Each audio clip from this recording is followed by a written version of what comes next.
welcome friends to the Leader Equation. This is episode number 18. I can't believe we're already up to 18. That's so fun. We've got Jon Pugh and his Director of Operations, Anita Cruz, and we are like so excited to dig in with them. They're going to bring so much value today. But first, I'm Linzee Ciprani. I am the CEO of Ciprani Consulting and the Linzee Ciprani team. We are the top recruiting and consulting firm in the country for all things real estate. And I'm here with my lovely co-host, Christy Grossman, CEO of Ops Boss Coaching, the ultimate resource for training and coaching for real estate ops bosses. So welcome to the Leader Equation. So today, again, I already said we've got Jon Pugh and his Director of Operations, Anita Cruz, and they are with the Pugh Group. And actually, they do a lot of things. So they run the Messy Middle Mastermind online along with other people, and they are doing office brokerage stuff and all kinds of things. So I'm going to let them kind of give you a quick introduction to who they are. So just tell us really quickly who you are, why you're here, and then we'll kick it over to Christy and she'll take us through the quick fire questions. Cool. Ladies first. My name is Anita Cruz. I have been in real estate now for a little over 20 years. I've been a broker now for 15 years. Jon and I have partnered together now for the last 4 years. I started as a Director of Operations. He brought me to Keller Williams and showed me all these amazing things.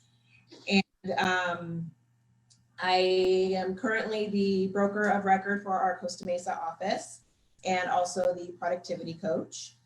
And yeah, just there's like lots of different hats. She has like 4 or 5 other jobs, but she doesn't report all to the IRS, so can't talk about them on here. That's awesome. That's not true. And I have been in real estate my entire life. I grew up passing out flyers on my rollerblades when I was a little kid. My parents were in the business. I got licensed right out of high school, worked with a top agent in the country doing super ultra luxury stuff for about 7 years. Sold like $35 million houses, sold Nicolas Cage's house, and then decided I wanted to work with people who needed my help and appreciated what I did. The money was great, but you never got a thank you so much. It was kind of just like playing Monopoly with rich people's houses, which is fun. And so I left that partnership. I didn't take any clients and I started over. And after a couple of years of just kind of grinding away, you're waking up every morning and doing that, that hustle thing or whatever people think is productive. I got a call from somebody at KW and I started learning more about the opportunities there. I came to KW and have since been able to build a team and become a team leader and a productivity coach and so many other things that are amazing. So yeah, I'm really glad somebody called me and told me about that book that one day. That was awesome. Love it. Awesome. Well, we're glad to have you guys. One of the reasons I was really excited about having you, one is I love your contribution in Messy Middle Mastermind. One of the hallmarks, I think, of that group is authenticity, which is one of my biggest values. So yay. So I'm excited about our conversation. And also, you guys have partnered through a lot of stuff and been together 4 years, which is unusual in our industry, I think, with operations side at least. So before we dive into all that, we're going to go through our quick fire. Are you guys ready? Ready. All right. Number of years in business each. 20 plus. 16. And how many years together? 4. Year one profit and last year's profit. Year one profit for me, I'll never forget. I spent $71,000 after I left that partnership and I made $76,000. So I had $5,000, which was profit, but that's probably not profit. We've had people on the show who had negatives, so you're ahead of them. Barely. And last year's profit was about 30%, and we'll get more into that. It came out to 90,000, but there's a lot of below the line stuff not accounted for there as well. So it'd probably accurately be, 120, something like that. Okay, cool. How many on the team year one and how many now? I don't know how you characterize that. So year one, I came to KW and I was like, everybody has a team. So I was like, cool, I'll have a team. And then I was like, you and you and you, and just like super sloppy, brought a bunch of randoms on, had like 10 at one point. And then business went to like 0 because I was like the admin. I didn't know what I was doing. And then Anita, when we started working together, there was one person on the team and that didn't work out very long. And then grew it up to the most we ever had was six or seven. Mm-hmm. And then now, technically it's me and another agent, and technically Anita's always gonna be part of the team, but she's not technically director of operations, which we'll get into. Okay. And who wants to take morning routine tips? How do you start your day successfully? I'm the morning person, so I'll do morning. I get up obscenely early. I play the KW game of who can wake up the earliest. So usually it's like 3:30, 4 o'clock. Yeah, I go to bed really early. I get up really early. I check the stock market. I read the news. I do a bunch of stuff that I enjoy. And then I get into like my daily planning. So I'll look at like what I want to do for social media that day, the different groups that I'm in and how I want to engage, any important relationships that I want to reach out to, things like that. And then I will generally do a couple posts or whatever that is and do some engagement. It's nice because at 4 o'clock in the morning, people are actually up on the East Coast. And so many people that I know on the East Coast, like 4 is not that early. So get a lot of that out of the way. Look at my big rocks for the day in business, whatever I have to do. And then by then my son is usually, peeking up, looking around like, hey, the light's out. I heard the baby, whatever. And then it's family time. And I take my son to school pretty much every day. And then I hit it hard as soon as I'm done with that. I love that. That's awesome. You hit almost every single thing of Gary Keller's energy plan there. Well, Anita. I didn't get the plan. That's smart. Anita, give us your tips on how do you prepare for tomorrow today? I'm the opposite of John. I'm not a morning person. I actually stay up late and do my prep. Before I leave the office, I check the calendar, make sure what I have going on in the morning, so I'm prepared for my first appointments or for whatever I have to get done in the morning. And then at night before I go to bed, I check my calendar to see where I need to be, what time, to write down any notes, either in my notebook or on my phone, so I have them for the next day. So we are polar opposites on that one. Yeah. Cool. You guys are yin and yang. I love that. And What book? Go ahead. I'm sorry. I was going to say that's really important, that yin and yang, right? Like that. Totally. Hire your weaknesses. Yep. And we're going to get into that. I want to hear more about that. Book that impacted you the most. Each one. Mine was How to Win Friends and Influence People. I think it was just about making the people that you're around feel important, knowing their name. That really stuck with me for a long time, and kind of something that I try and practice. Yep. Not try, because there's no try. I practice. There you go. Yeah. It's funny because that book's really important to both of us, and yet we implement it in totally different ways. Mine is like very deep with the people who make it past like the fence, like with the barbed wire and all that stuff. And hers is like more like welcoming, like come on in. And then, the opposite, where it's like more, I'll know your name from day one. Whereas like, it might take me like 4 or 5 times to like know your name and make sure like you're going to hang around for a while. That's why you guys are good synergy together. Yeah. And my book would be A New Earth by Eckhart Tolle. Anything Eckhart Tolle. I was gonna say MREA, and there's a lot of really good books that I could say, but that book for me, I was in a really, really low time before I left my partnership. It was like 2009, and I had sold a couple of really big houses, and I had made I think I was like 26 years old, and I made like 250,000. It was like all profit, like all take home, just way too much money for a young kid. And so I bought these ridiculously expensive airline tickets to Italy. And they were like $16,000 for me and my wife. And by the time the trip came, we hadn't sold a house in 18 months. And we had no money to go on the trip. But I couldn't do anything with the airline tickets.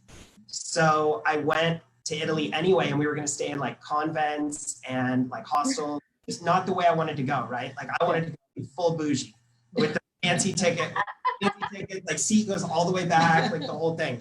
And it was really humbling. And I started listening to that book on the airplane. And I'd never heard of the concept of being present and the sort of the separation of, your brain and your inner monologue and where that can go and spiral. And when I was finally able to kind of create that space and that separation between like, what I'm just doing on autopilot and how I can observe myself in that behavior, that is a game changer for the rest of my life for sure. Wow. That's awesome. Tell me the name of the book again, because I want to post it. A New Earth by Eckhart Tolle, Right. T-O-L-L-E. Yeah, I love And it. he's like this weird little Dutch guy, kind of looks like Yoda. And anything you watch or see from him, it sounds crazy or whatever, but I got to tell you, like that guy, Oprah's a big fan, and like Power of Now or any of his Yeah, I've books. read him. I've never seen him, so now I have to look him up because I didn't know Yeah. he looked like that. Baby Yoda. Okay, last two quick fire questions, and then we're going to dig into the yin and yang. Number of streams of income for both of you, and what's the other person's superpower? Perfect. I think we had said I have Both have 4. Nice. Which is broker, PC, admin work, and profit share. And mine is real estate, stocks, coaching, and profit share. Love it. And what's the other person's superpower? Anita is phenomenal. Well, I would say probably patience, number one. Like she's one of the most patient people. So is my wife. Like that's one of those qualities that I don't have that I need around me. Is somebody who can be deliberate and patient and execute. And so I'd say it's that. It's like patient execution. It's, you know, being able to stay on path. So I go all in. I love that patient execution, though. That's different than just patience. Yeah. Love it. I think John's is his gift of gab, if you will. Like the way he talks to people, even the way he coaches and the way he teaches and the way he speaks, like it's just like, I'm like, who is this guy? Like he was just like cursing a few minutes ago, and now he's all like, you know, are singing in the background and thing, you know, but it really is a gift. Even like the way he writes. If you want to write a complaint letter, John, help me, like, because it's so beautiful, and the way he just executes it, it really is his gift. And they said my history major would be good for nothing. Here we are. It helps you You write. are the best social media engager, Yeah. one of the best in the business.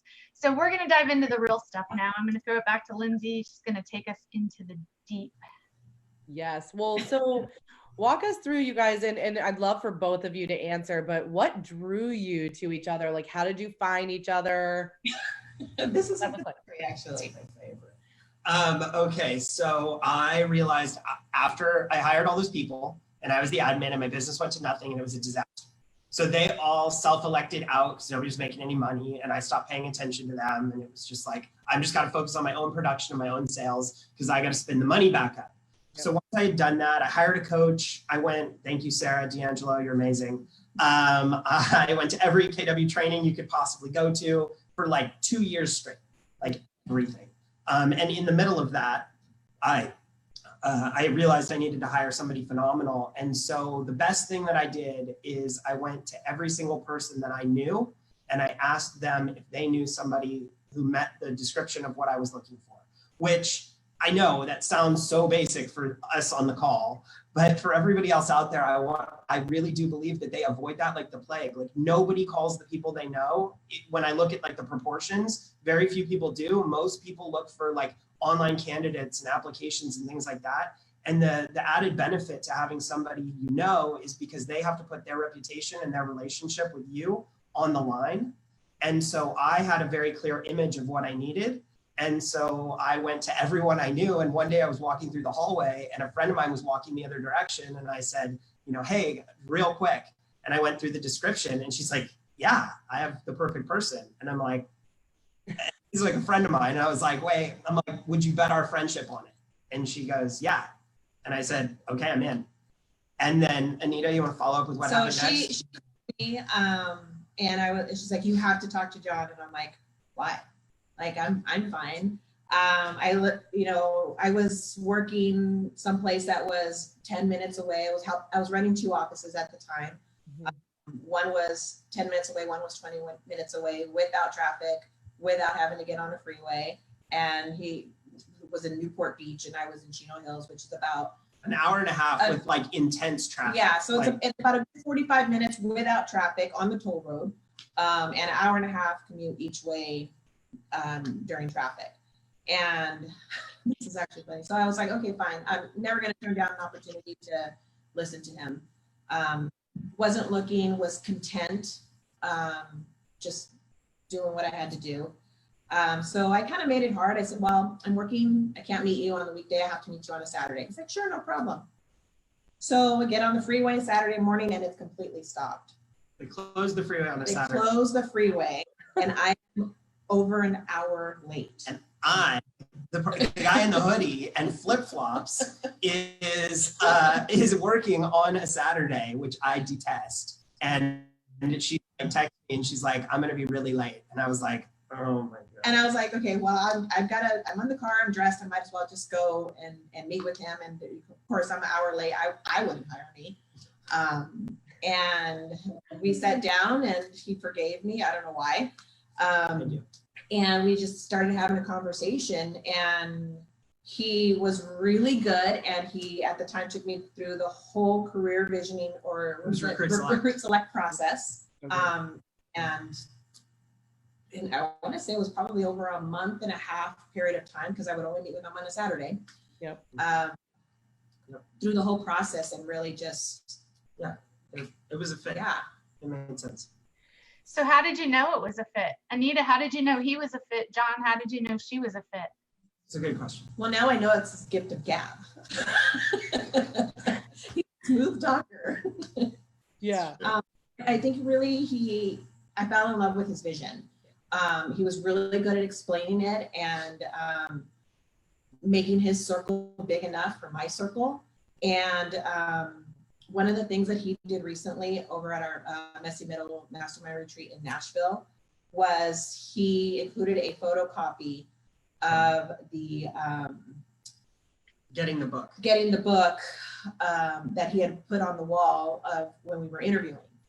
And when I looked back at it, we had accomplished together over 95% of the things that I wanted to do. Yeah, that's awesome. That's incredible.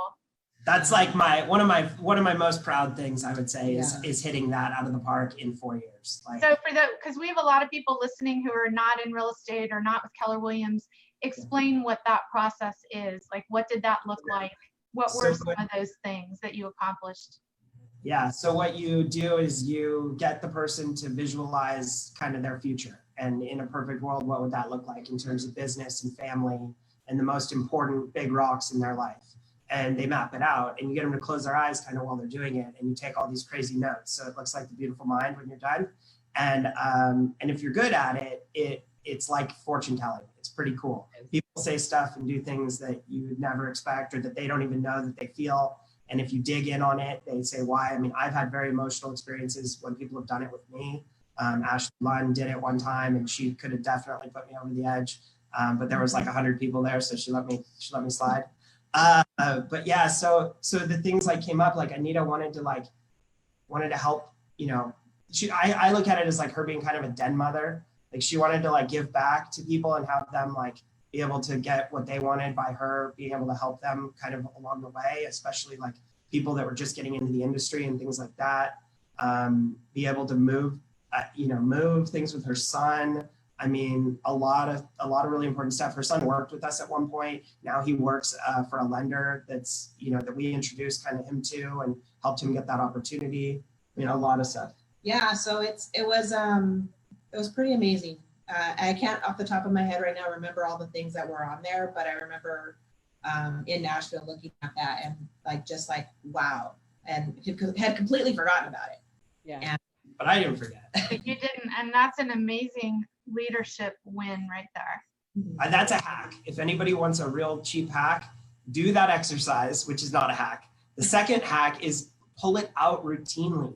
Yeah. Look, like use it. It's not a one-time event. It's a tool that you, and over time you have to redo it because it shifts and it changes as people grow and change in their role and what they're doing and things like that. If you don't have your finger on the pulse of that, you're not going to have a good relationship with the people that you're working with. Yeah, we redo ours every 6 months because, you know, as we're growing as a team, they're growing as leaders as well within my business. So I need to see what's happening there at all times. Yeah, absolutely. So we didn't actually ask you, but what made you forgive her? So like good. What was it? You asked. So my dad had a heart transplant when I was 10. And they gave him 5 years and he ended up having 10. And when I first got licensed and I worked with them briefly, my parents had introduced me to an agent in their office whose career was starting to take off. Turned out became one of the top agents in the world. And when I showed up for my interview with him, it wasn't him, it was his assistant, and his assistant flaked on it and had forgotten about it. And I can vividly remember going home to my dad's apartment that day and being like, this is complete BS, how unprofessional, blah, blah, blah, blah, blah. And my dad was really smart, really patient, and very wise. And he was like, whoa, whoa, whoa, whoa, young kid, like chill out. It happens. Like you need to give it another chance. And if the second time it doesn't work out, then fine, you can cut and run. But the first time you need to at least be open to the possibility that there's still something good here. And that's a lesson I've carried with me forever. So she got won over because my dad. So that's awesome. And I think that's an important thing because a lot of people write people off right away for something, right? Anita would have written herself off. I would have written myself off. And I hire for a living, so I would write people off too. Yeah. But it is, I mean, things happen, and there was a really good recommendation for her, it sounds like, from your friend. So obviously she had some weight there. So tell us, how have you seen Anita change and in her leadership? I mean, I know her roles have changed, and I would love to dive into that a little bit. And then I want to flip that around too, because Anita, we want to know how Jon has changed in those 4 years. We love that you guys have been together for 4 years and doing all kinds of things. So walk us through that. All right. So when Anita started, she had a ton of experience, absolutely, but she didn't know kind of how she fit into this world. So like Chino Hills and Newport Beach, that's pretty diametrically opposed. So I think she had a lack of confidence and some different things in the beginning that we overcame. She was really good at just kind of coming in and figuring it out, which is a lot of what I needed, which we do not advocate, right? For anyone. You don't want to do the come in and fix me. I have very clear vision, but I was definitely that high D, high I, not paying attention to the details. So I knew what I wanted them to look like, sort of like from the Pinterest picture at the end of the project. I didn't know the steps required in order to build them out. And so she was very good at just observing and taking notes and figuring that out and then giving it a shot. And then I could kind of give corrective opinion on that and building it out over time. She really learned how to speak my language, which took a long time. So she had a little sticker on her computer that said, WWJD, what would Jon do? Which makes me really uncomfortable, obviously, but she figured out how to kind of preemptively answer that question of how I would want it handled and the level of service. My standards are really high when it comes to customer service and doing the right thing and getting the paperwork right and all those details. Even though I don't love them, I really care about them. Mm-hmm. So for someone listening that wants to WWJD with their agent, what are your tips for how do you transfer that knowledge? Anita, how did you learn how to think like him? And Jon, did you proactively teach her how to think? Well, it was really just sitting back and watching him and taking a lot of notes and listening to him on the phone and listening how he would respond. We were in a tiny, tiny office together, so I could hear all of his conversations, and I would actually stop what I was doing and start writing things down or remembering and taking note of it to hear how he responded to certain things, to really to learn his language, because he speaks a whole other language sometimes. And just really getting to know him without him really understanding that I was doing it. So I think he was kind of surprised at a couple of things when he realized I had figured it out without him having to tell me. Yeah, that's like a magic hockey stick kind of moment, right? When you guys start to vibe or gel. Over the years, did I have to teach Anita how to think? Yeah, absolutely. I'll definitely say yes, because one of my favorite things in the world is to make her uncomfortable. That's really likes to do that. That's part of why we're here today. She doesn't like this type of stuff at all. So I've got to make sure that she does it so that she can grow and reach those other levels of things that she wants to do. However, yeah, as far as observing, the most powerful we ever had is when we spent a lot of time together in the same space on a daily basis. So I would tell everyone who's looking to do more of that is just bunker down and spend a lot of time together and let each other overhear your conversations and be there. Too many people want to be like, okay, great, you're hired. Here's this list. Learn this stuff. I'm going to go do that. And it's like, you're just going to create more of a mess if you implement it that way, rather than really nothing's more important than you guys spending that time together to understand how each other work. Yes, there are appointments that have to be had. Yes, you have to be out of the office, but it's not this whole like, oh, I'm going to work from home from now on and you're going to come take over my office thing. Like, that's tough. Yes. Well, and do you remember what the moment was when it was like, oh my gosh, I would let her do almost anything? Like, when did you really like trust that? Yeah, that's a great question. I want to say it was probably around 6 months in, because he would kind of be like, what do you do? I'm like, I got it. Just relax. And I want to say maybe about six to 8 months where he started to, wrong. She's wrong. Started to like let go a little bit. She's wrong. So I started to let go a little bit. I can remember one time for sure where I know that she's wrong because I like know where I was when I was having this conversation with her. But it was like one of the first times that she ever had really made like a mistake, like a real mistake that that could cost us a lot of money or a deal or whatever. And it's like I feel like people don't let it ring loud enough in the book. But you know, the whole thing about in Think and Grow Rich, where he's like, he just lost him like $1 million or whatever. And he's like, well, why the hell would I fire you? I just invested $1 million in your education. Yeah. Right. So it was like one of those moments. So I know that I was still like, oh crap, I may have let this go a little too fast because how could this mistake have possibly been made? You know, like got made. Right. But at the time I'm like, well, if I was doing it, it wouldn't have got made. Right. Whatever. And just really trying to hold that control. But the thing that cut the whole thing in half and severed it was when I became a team leader. Because I became a team leader, like there was no option. It was like, you're done. Like your span of control, you just got your arm cut off. So it's like, she better be able to figure it out, because there's whole days where like, we won't be able to talk. They may go 3 days without us being able to talk, because life is so crazy at that time in that world. So that's awesome. Because I think a lot of times people really have a hard time. Go ahead. We had only been working together, a little bit less than a year. Yeah, became team leader. Right, but it's close to a year mark, I would say. Yeah. Yeah. Well, and I think a lot of people have a hard time, finally releasing, and a lot of people that we talk to, especially with the training, like they're not together in that room. And I think it's so important, because that's one of the only ways that you can become and gel. Like you can't become a team without that. Right. And so I love that. We attended a lot of training together. Yes. So you took her. Go to the training together. Yeah. Those who go together, grow together. Exactly. You got it. That's right.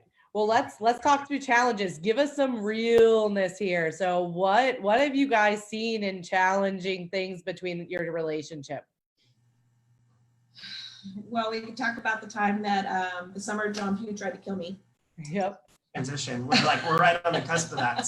So I became a team leader, and then I spent, I don't know, 6 months kind of right after that trying to kill Anita. So that was fun. That was awesome. Walk us through what that looked like. He's a Jon Pugh survivor.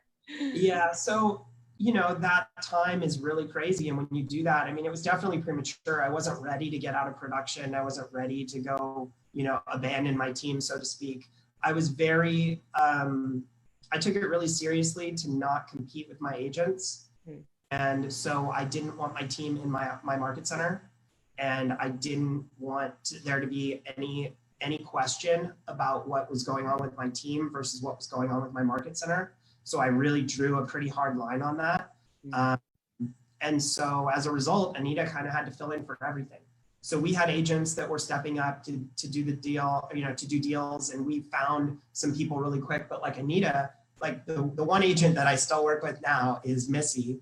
And Anita, who was a friend of both Anita and I, and Anita was at the office and saw her and was like, Jon, Missy's back.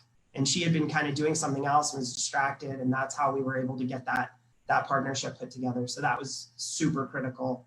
But then, you know, when you're gone and things are just existing, like they would come to my market center once a week for a meeting or whatever, but it wasn't the same. And so the team suffered a lot as a result of that. And right as the team started to suffer or whatever, I had to let my MCA move on to another opportunity. And so the MCA is like the hardest position in the world to fill, especially with somebody good. And so I was like, hey, Anita, you used to run an office, come in and be my temporary MCA while you're broker of that other office, while you're also supposed to be running my team. Why don't you just take like 6 jobs? And then, like, who cares if you have to stay here till 11:30 at night so that you can transmit? Oh, and also I'm going to sell my house. And I decided to sell my house.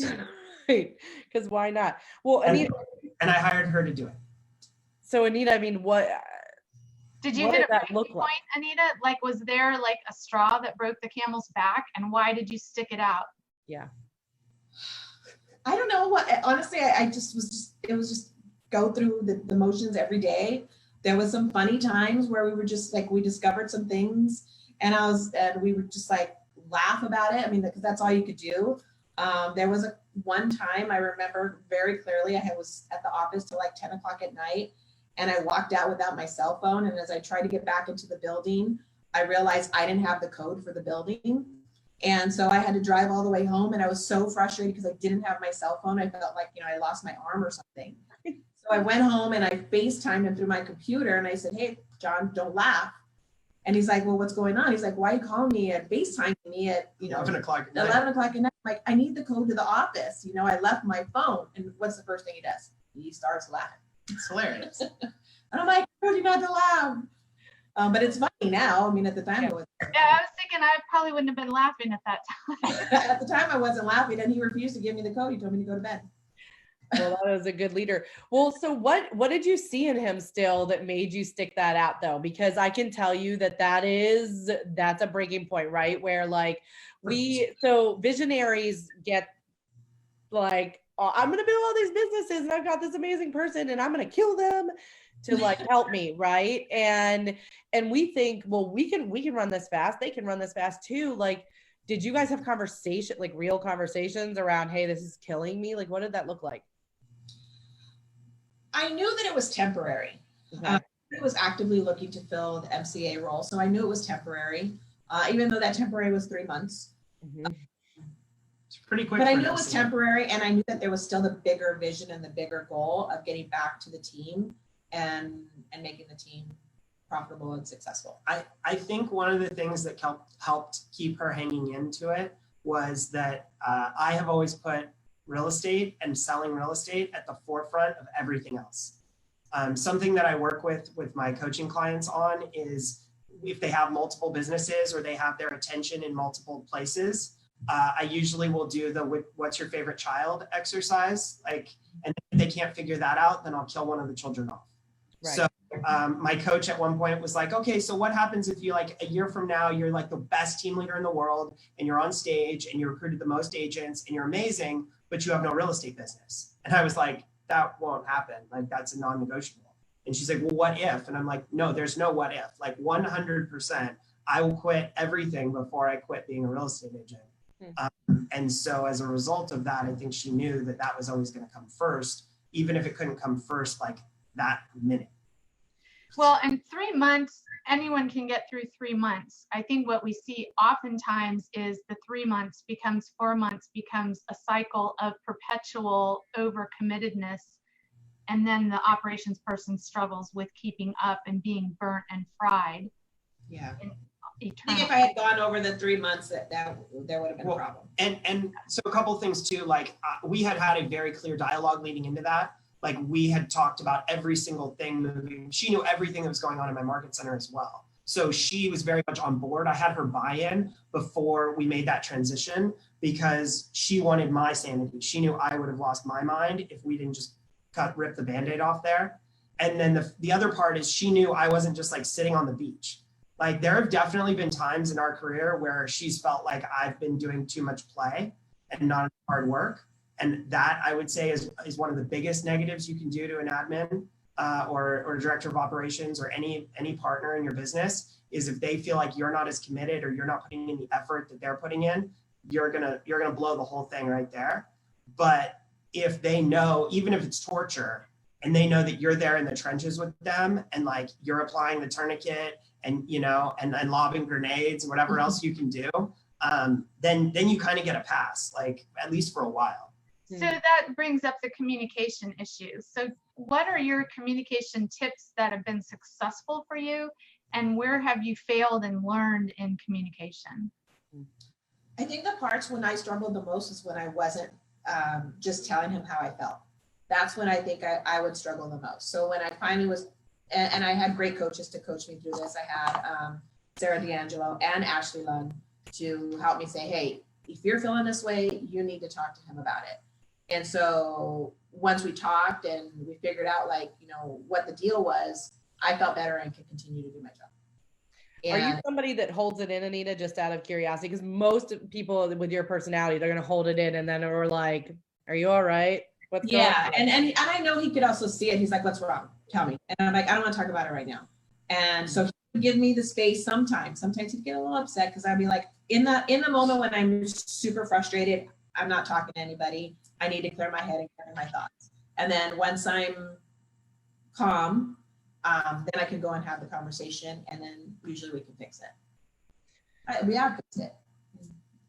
Yeah. Well, and that's one of the things that you said in the beginning, right? The calmness and being the patient executor, I think you said, or execution, something along those lines. But so patient executor.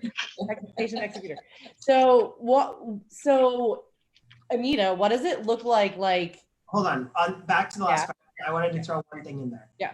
There was definitely a period of time where I allowed performance and sales to kind of override some of her complaints. So there was this sort of rub between operations and sales, which I think there always is going to be.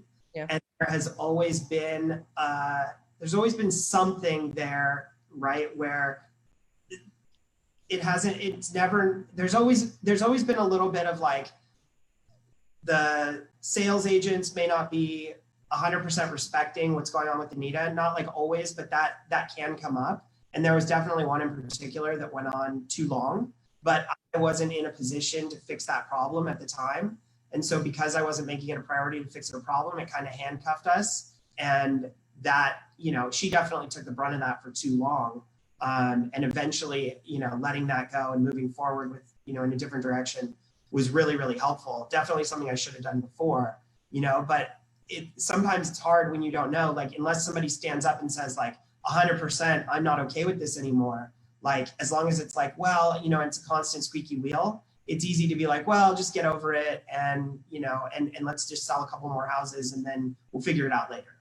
I think that's a really important topic you bring up. In my coaching calls, that happens on team after team after team, because the team leader has not taken the leadership to step up and hire better talent. You become handcuffed to the production.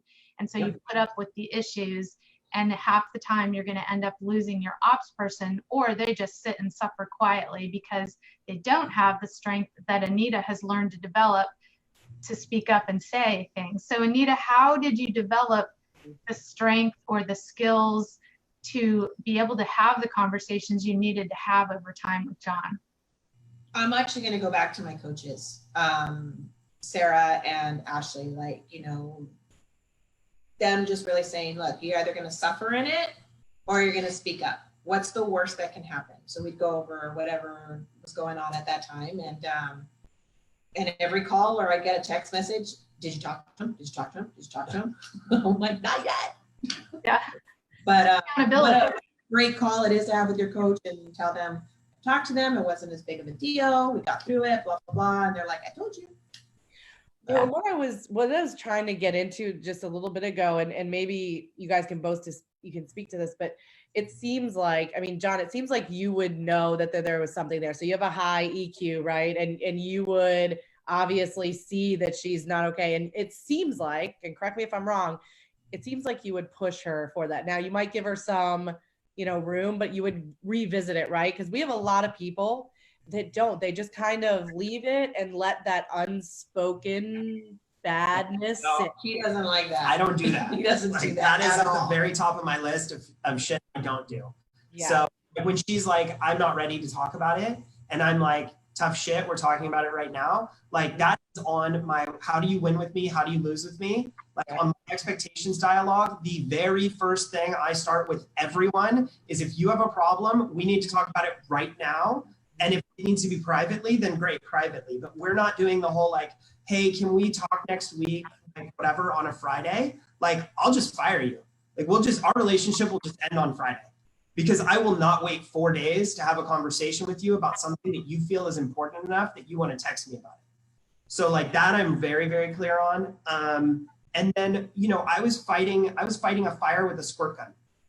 I was like, don't worry, it's okay. He just sold 2 houses. Like, at least we have money. Let's go get some margaritas, whatever. Like, let's love on that a little. And then like, hey bro, like, congrats on the 2 sales. That you're awesome. Could you just not be a dick to Anita? Like, it would really help me out if you could be a little nicer. Okay. Like, I know you're hot shit and you're super cool, but could you please, like, so that was kind of how I was managing it, just to be like, let's not rock the boat. Like, can't we all be friends again? But like, no.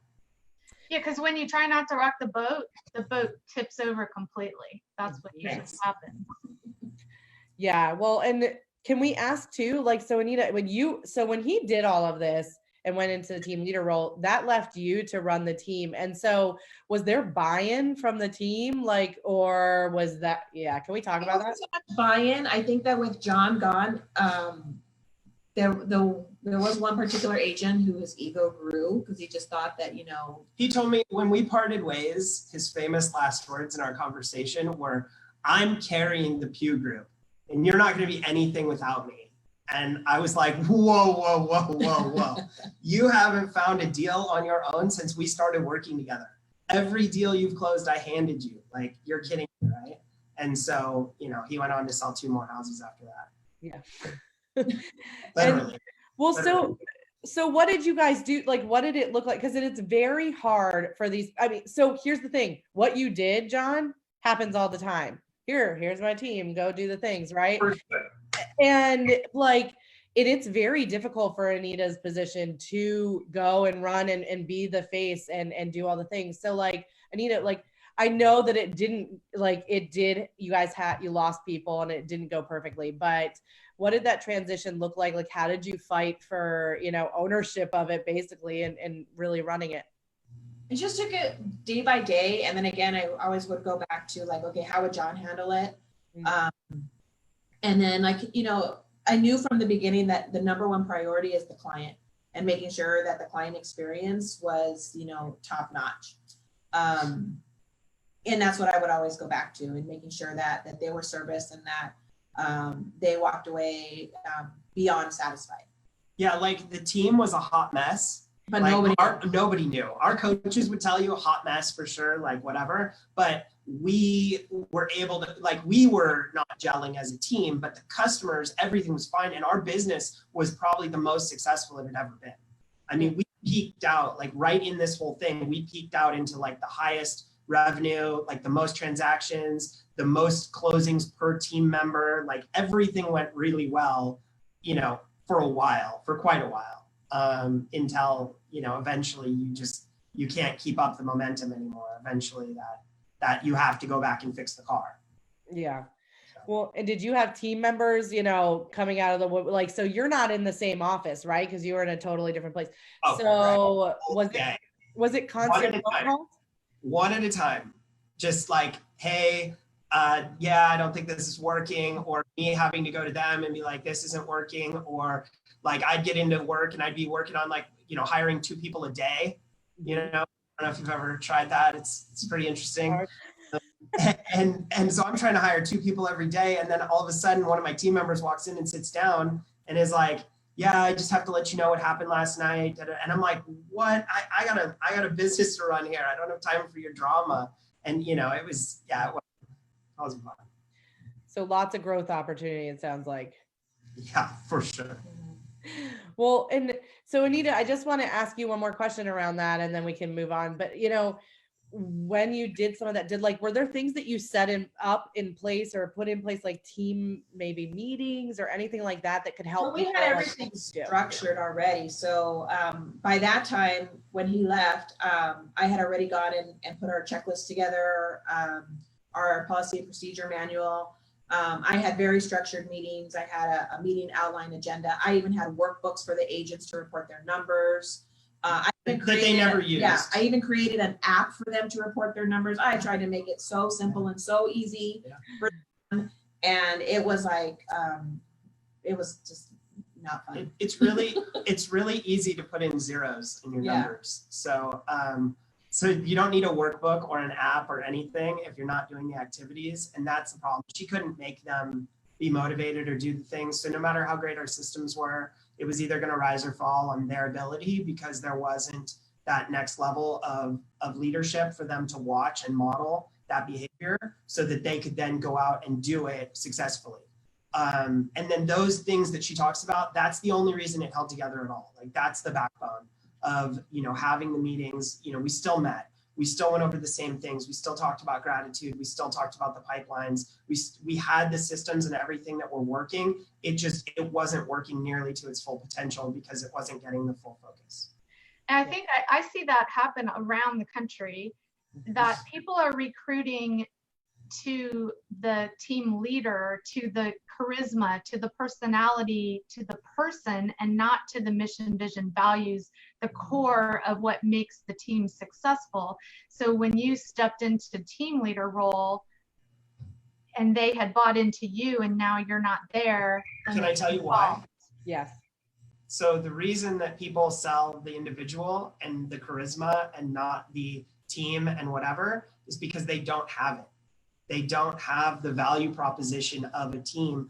Generally, the first thing you need in a team value proposition, in my experience, and some people might not like what I'm about to say, and that's okay.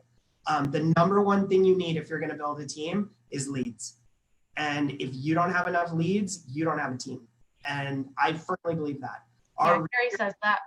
Our research now indicates that you need a 3-to-1 ratio. Yes. For every 3 deals you give them, you should expect them to produce 1. I've heard a lot of people talk about 50-50, and I want to see it. If people have these 50-50 warriors out there that are so phenomenal and you're just so successful with that, with everyone on your team, like show me, because I just don't buy it. The most successful teams I've seen have a lever or different levers or systems that produce 3 leads per agent or 3 deals per agent for every deal that agent brings to the table, which makes all the splits and everything else gel together. And then secondly, it's that whole rest of the wall of value. It's the culture. Like what does culture mean, right? Like culture doesn't mean necessarily like, hey, on Fridays we drink margaritas. Like it can, like that can be part of it, but that's not deep, right? Like that's not what a millennial is looking for to make sure that they feel like they're having an impact in their job. Right? You have to build to that. And that goes for market centers, that goes for teams, that goes however you slice it. Very frequently, people are recruiting to the person or the group rather than the substance of what's really there. And so the more you can focus on the substance, the healthier it's going to be, because then you don't have to rise or die on that individual. And that's a lesson that my friends learned the hard way in building market centers. Because then they call you. So you have this horribly like captive, tortured life because everybody wants you. So it's not scalable at all. And then you can't be there for all those people. So ultimately you disappoint all of them and let all of them down in their expectations. So it's a recipe for disaster. It's the ultimate not going from E to P, because recruiting personally to your charisma, to who you are, is very entrepreneurial, very natural, comes easy. And developing culture, developing systems, developing a value proposition and all the rest of it, that's hard. Mm-hmm. Yeah. Well, and if you had to go back, like, what do you think you would have done differently there in that situation? Like, how could you have set Anita up for more success as opposed to failure in that? Not become a team leader. That's the easy and hard answer. So just before I even said it, I was thinking about it in my head and I'm like, yes, am I glad I did it? 100%. Did I get so much out of it? 100%. Did it challenge and help Anita grow? Yes. Did it Did it help me grow? Yes, there's so many benefits, but the truth is, don't take on that next opportunity. You'll never be ready, but at the same time, like if this is really your priority, like the money, all the money was is just running my team. If I had just focused on that, there would have been more money. I would have got to do it my own way. There would have been. But then at a certain point, you may hit a ceiling too. I mean, our real estate teams can be vehicles for many other opportunities. I wasn't there. Yeah. Okay. So you did it. Yeah. And what it is it's when you're successful, success harbors more opportunity. And so the second you just get enough successful, you start to get a lot of opportunity. So they don't work in the right ratio. So as you become more successful, the opportunity eclipses that. And so you can jump and go and take whatever's yours there. But a lot of times that, you might be reaching a little too far or a little too fast. I agree with you. You don't want to be in a box forever, but I think what I see is people instead of growing, building on top of each other, you just jump into the next opportunity and abandon the initial, abandon the team, abandon the whatever. And that's when the problem happens. But you don't know what you don't know. So you think you have the right people. You think you have the right lead gen. You think you have all this stuff. And then what you find out is when you go and do that, it's like expansion, right? Like your team is great until you try and expand. And then all of a sudden you're like, oh crap, we got a leaky boat. Like I didn't realize that. And so, it's good. It proves out those problems. Mm-hmm. Yeah. Well, and it's interesting, right? So this also, so I want to ask the question, even though a lot of people hate this too, but I deal in hiring, right? That's what I do. So we look at personalities too, right? Like you are the gift of gab, right? Like that's who you are. And Anita is the yin to the yang, right? And so when the yin goes away and there is a big part of me that thinks that you always have to have both of them running. And that's why businesses have the director of operations and the director of sales, right? Like you've got to keep that going, or the person that was in leadership needs to stay. And that's part of what we're trying to figure out here with the leader equation. So it's fun that we've gone into this line of questioning here, but do you agree? Like, do you think there's a personality thing? Like it's, those salespeople needed to be led by a salesperson maybe? I actually think so, because I was kind of left holding the bag with everything. I was director of operations. I was CEO. I was director of everything. And and then at the end of the day, I felt like I was just the director of nothing, because I felt like I didn't have a clear set direction. And there was a while where I was like, what am I doing? Yeah. Right. Because then you have to operate in your weak zones. Instead of always operating in your strength zone, you're now operating in all the zones. So you're not setting yourself up. Yeah. And that's draining and lonely.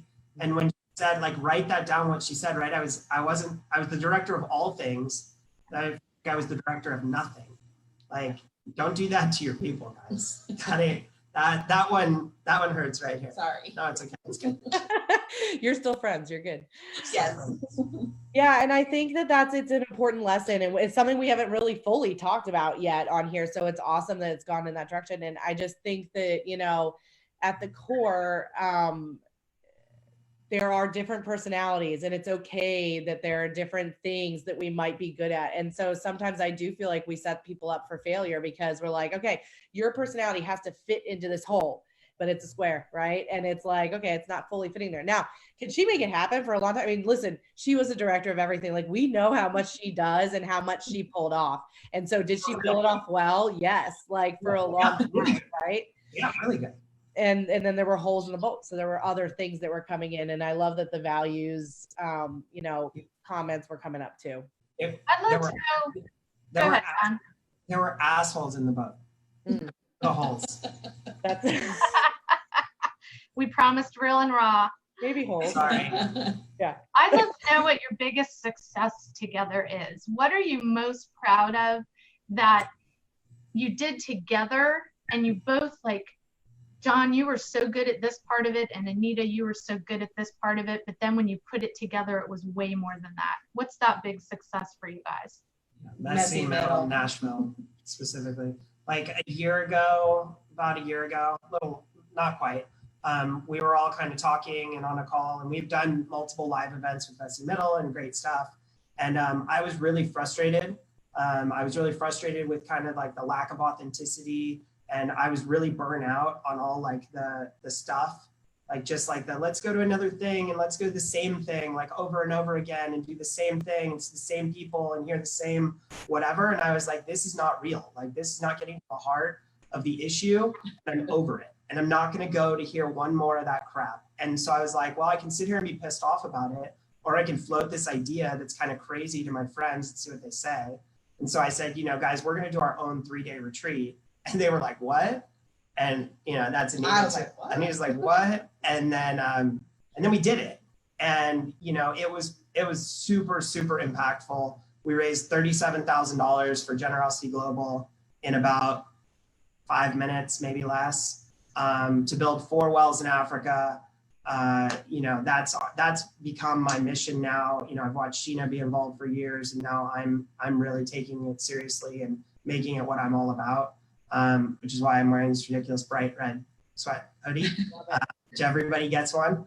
And yeah, I mean, it was the people, the feedback we got, and I would want her to speak to this, but like what we witnessed and what we got back from those people who needed it. Like, why don't you talk about Brian? So I'm gonna throw Brian out there, because when he first walked up to register for the event, kind of had this mean look on his face, and I was all you know, trying to be all bubbly, and he says, what did he say to me? Someone needs to inspire me.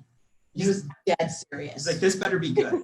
Somebody better. And I was like, oh crap, like, and I'm already a stress ball trying to make sure that everything is perfect, and then months leading into this, and I had just come back a week before from a trip to Paris, so I felt like, oh my God, like I'm going to lose my mind. And at the end of the retreat, after everything is said and done, most people had gone home, Brian looked over and said, how do I leave this love fest? And that was everything to me, because we had accomplished what we wanted to do. And it was truly one of the hardest things I've done. And I put my heart and soul into it, and I'm going to get emotional, and I don't need to. But it was beautiful. It was beautiful with the people that were there, and how everyone opened up, and how everyone was just honest and raw, and something completely different than I had ever been to. And the surprises that we had for everyone to really bond, that Jon came up with at the very last minute for me to put together. It's been a long time since I've seen that many grown people cry. It was That's awesome. amazing, and I'm so beyond proud of it. I'm so beyond proud of Jon, Sheena, and Susan for putting it together. You put it together. Well, I put it together, but the content, they came up with the content, and it was a lot of Friday afternoon calls, and you have no idea what it's like to try and get 3 rainmakers on a call at the same time that are all over the country. But we did it, and I'm beyond proud of everyone. I loved watching the magic of watching you all put it together, because it was the most beautiful example of the visionaries all over the place with the ideas, and you as the kitten wrangler just wrangling it all into this amazing event. So kudos to both of you. Thank you. And to Susan and Sheena. Yes. Yes. Well, and so walk us through, you guys, we're at the top of the hour here, so we want to respect your time. Walk us through, how can people get a hold of you? They can join the Messy Middle Facebook group. What else can they do here? All right, perfect. So Messy Middle Mastermind on Facebook is the best way. We've got links all over the place for that. So please join us, connect with us there, and come to that. See us in Dallas, February 17th. We're doing an event actually sponsored by Ciprani Consulting. Yes. Please come to that from 5 to 7 at the House of Blues. Tickets are on there. You can go to messymiddlemastermind.com as well. Any referrals for Orange County or Southern California, or if you ever just need a great connection, like that's my superpower. I love to connect people. You can hit me up on Facebook. I'll give you my cell phone number, however you want to get in touch. We would love to be of service. If you just come to Southern California, we love to play tour guide. We'll take you on a Duffy boat. Duffy boat, that's our thing. That's our favorite thing to do, is take you in the harbor and show you. And if we want to donate to Generosity Global, the website is? Yeah, so there's generosityglobal.org, and there's going to be a lot of opportunities to do more of that I'll be talking about. I actually just yesterday had a call with Rich, who is the founder of Generosity Global, and Sheena and I think are going to take up the challenge to be responsible for one of those drilling rigs in Africa. So it's $250,000 to fund that. So we're looking for 250 people that have a huge heart that are looking to put $1,000 up in the next year so that we can bring more clean water to more people and save more children's lives in Africa. Awesome. That's awesome. On panel, a guest coming to Yeah. our event in Dallas. So we're really excited about that. I had a heart attack when we were able to get all the talent we got. Taylor Kerrigan, Anthony Butera, and a few, Jim Reifus and a few others, as well as Linzee. And we have a big surprise actually coming with what Linzee's going to be doing as well, not just sponsoring, but also be there. So it'll be fun to announce that as soon as we can. And Linzee has a promo code that she can share. Yep. I do. I can put that in there. And so we'll drop that in the links below. And you guys, we're so thankful for you coming on. We'll drop the links for Generosity Global as well, because we would love for people to give to that. And so we're super thankful for you and your time. And thank you for being raw and honest. Christy and I love. Thank you guys so much. We'll talk to you soon. Thanks, guys. Have a great day. All right. Bye.